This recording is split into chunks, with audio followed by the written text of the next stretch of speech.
টুনির ছেলে একদিন তাদের ধান খেতে যায় কাস্তে হাতে ধান কাটতে। তখনই তাকে একটি বিষধর সাপে কামড়ে দেয়।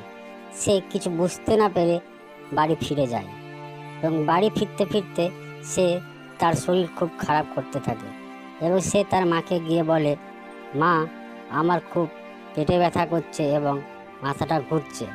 টুনি কিছু বুঝতে পারে না।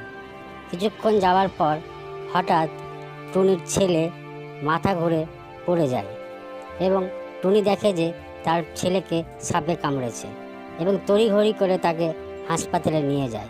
ডাক্তারবাবুকে বলে, ডাক্তারবাবু, আমার ছেলেকে সাপে কামড়েছে, কিছু একটা করুন।